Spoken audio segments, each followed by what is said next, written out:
What is up, nerds? Should we talk about some robots, yeah? So the studio series has been stunning us with some surprises recently, haven't they? Going in directions I completely didn't see coming. Not only branching out into characters from the '86 movie, granting us characters like friggin' Junk but also representing the roster of Autobots appearing in the first 2 minutes of Bumblebee, which amazed me because I never thought we'd get toys of those characters. They're mainly just 5-second cameos and they didn't have alt modes in the film, so how's toys of them supposed to work? I suppose we'll find out today with Studio Series 82 Ratchet. Now Ratchet had the not insignificant honor of saying the first line of the movie, and that was basically all he did. I guess this means I will buy a Transformer because of 3 seconds of a movie, but this information's nothing new to me. I bought several Transformers who've had 0 minutes of screen time. Something that's immediately noticeable is how much this takes inspiration from the classic Ratchet look. Looking all right in red and white. You can see the inspiration from the G1 design, but it's so stylized that it becomes its own thing. A great example is how his classic chest windshield isn't just a regular window, but a multi-angular weird space shape that protrudes outward. Also, I think it's a strong departure from how previous movie Ratchets look. I'm definitely not suggesting that's what makes this better. I'm never going to be that person who's like, Michael Bay, do you realize that, Ratchet isn't green? Hot rod ain't French? Still doesn't explain what happened to Wheeljack though.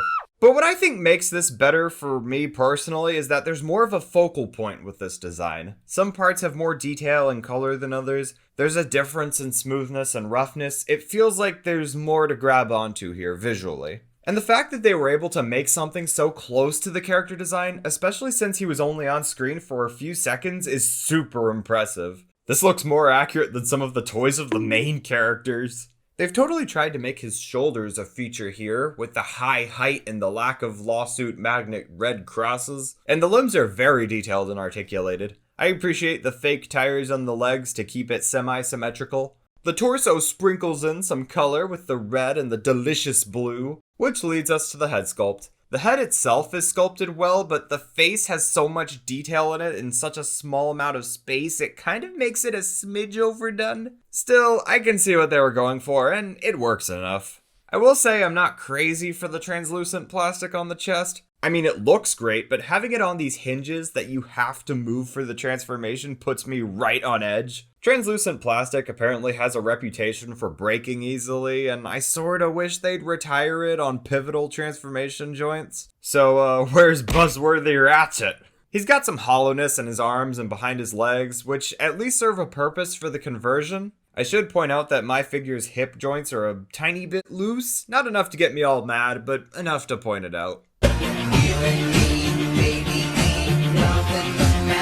He stacks up well against the other Ratchets, serving as a fairly sizable figure, which is amazing when you see this thing's transformation. And finally, he comes with this blaster. It doesn't feel extremely specific to Ratchet, and I don't usually think of him as being a weapons kind of guy. But then again, he was in the opening battle of the movie, so maybe I'm wrong. But either way, it's coated in some solid sculpting, and you can lodge it into his back for when he's not doing war stuff. It's like the designers went out of their way to push themselves further in every possible place. And overall, this robot mode feels so complete and cohesive. There's no unnecessary extras or dangly kibble bits. It's just a fantastic, faithful, marvelous mass of a medical man.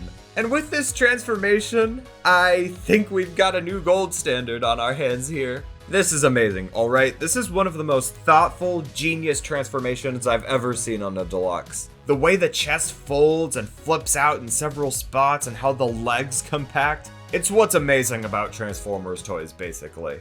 He compacts himself into this pure block of concentrated robot. Look at this, it looks like Morris from Shang-Chi. Alright, so as I'm sure we're all aware, Cybertronian alt modes are generally a giant all-encompassing puddle of obscurity where you'll never know what you're gonna get. But this is pretty strong to me. I mean, this doesn't look much like a recognizable vehicle to my very human standards, but it definitely looks like something alien. I can see this voluminous vehicle guzzling energon down the metal roads of Cybertron.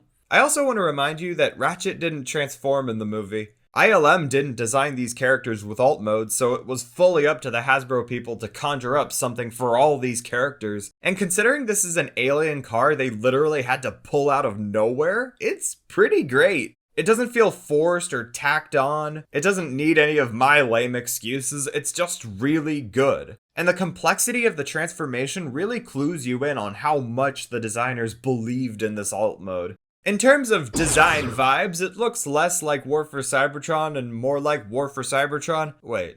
I mean, it looks less like Siege and more like the War for / Fall of Cybertron games from the early 2010s, I adore the emphasis on the angles and the amount of mass crammed into this thing. Additionally, the painted tires will always go appreciated. Plus, you can plug his blaster on the top, very appropriate for an ambulance.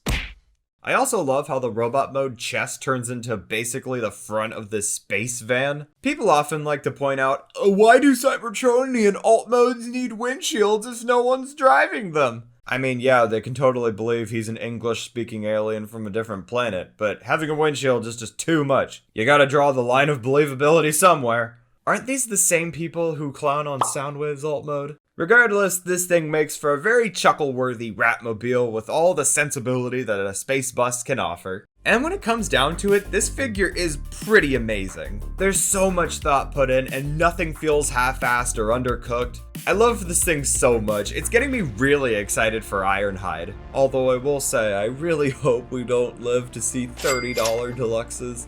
Isn't that how much they cost in Canada? Jeez. But this is possibly the best mainline toy of the Ratchet Ironhide body type ever, which I think pushes it to being one of the best Ratchet toys. I really couldn't have asked for much different here. This thing is Ratchet City! Please tell me I'm not the only one familiar with the 2005 Blue Sky animated film Robots, starring Ewan McGregor, directed by Chris Wedge. Get cultured!